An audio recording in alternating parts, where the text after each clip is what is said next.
Clerkship পরীক্ষার descriptive writing study material যারা নিতে আসেন তারা অনেকেই দুটো জিনিস জিজ্ঞাসা করেন।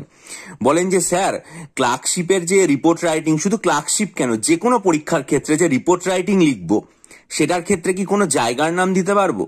অনেকে এটাও বলেন যে দাদা, কোনো ব্যক্তি মানুষের নাম দেওয়াটা কি ঠিক হবে? দেখুন, আমি আজকে আপনাদেরকে দুটো অথেন্টিক বই থেকে পরিষ্কারভাবে উদাহরণ তুলে দেখিয়ে দেবো যে সেটা দেওয়া যায় নাকি দেওয়া যায় না। তারপর আপনারা পরীক্ষা দেওয়ার আগে পরীক্ষার প্রশ্নপত্র এবং উত্তরপত্রে যে সমস্ত সুস্পষ্ট নির্দেশিকা থাকবে এবং আপনাদের ভাবনা চিন্তা মিশিয়ে সম্পূর্ণ সঠিক সিদ্ধান্ত নেবেন। আমি এ ব্যাপারে আমার বিন্দুমাত্র কোনো মতামত রাখছি না, শুধুমাত্র দুটো অথেন্টিক বই যেগুলোকে আমরা ট্র্যাডিশনাল ঐতিহ্যমণ্ডিত এবং পরিষ্কার ক্লাসিক্যাল বই বলে মনে করি ইংরেজি গ্রামারের ক্ষেত্রে, সেই রকম দুটো বই থেকে আপনাদের উদাহরণ দেখাবো। দেখে নিন আপনারা, এখানে নিউজ পেপার রিপোর্টে রাইটিংটা পরিষ্কার লেখা আছে।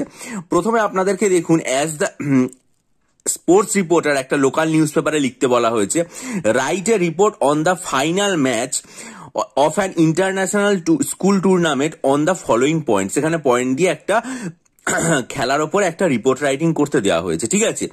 এখানে আপনারা চলে আসুন একদম এই শেষ লাইনটাতে, দেখুন এখানে ended in a win institute, ঠিক আছে। তারপরেই দেখুন সুভাষ চক্রবর্তী, আবার একবার দেখুন Subhash Chakraborty, the sports minister who acted as the chief guest distributed prizes। আবার দেখুন Subhash Chakraborty, the sports minister who acted as the chief guest distributed the prize, অর্থাৎ ব্যক্তির নাম ব্যবহার করছে। 2 নম্বর ওপরের রিপোর্টটা দেখুন, ফায়ার ডিভাস্টেড স্লাম ইন বেলঘরিয়া, একদম পরিষ্কার ক্যালকাটা মে 21, অর্থাৎ জায়গার নাম দেওয়া রয়েছে। তাহলে আপনাদেরকে উদাহরণ দেখালাম, এবার বইটার নাম আপনাদেরকে দেখিয়ে দিই।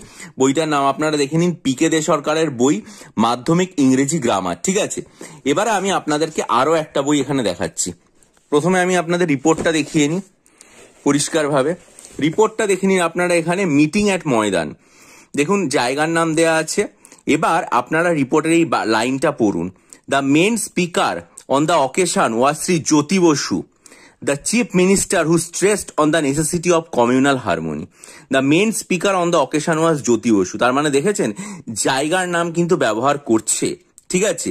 আবার আপনারা নিচে একটা জিনিস দেখুন, হেভি শাওয়ার ইন ক্যালকাটা, দেখুন এখানে কলকাতা নাম দেওয়া আছে, ঠিক আছে। সুতরাং এখানেও কিন্তু পরিষ্কারভাবে এটা হচ্ছে হাইলাইটস অফ ইংলিশ। আপনাদেরকে বইয়ের প্রথম পাতাটা একবার দেখিয়ে দিতে চাইবো, দেখে নিন, পিকে মুখার্জির লেখা বই হাইলাইটস অফ ইংলিশ। সুতরাং এই বইগুলো অনুসারে ব্যবহার করা যাবে। এরপরে পুরোপুরি আপনাদের সিদ্ধান্ত পরীক্ষার প্রশ্নপত্রের উপর নির্ভর করে। ভালো থাকবেন।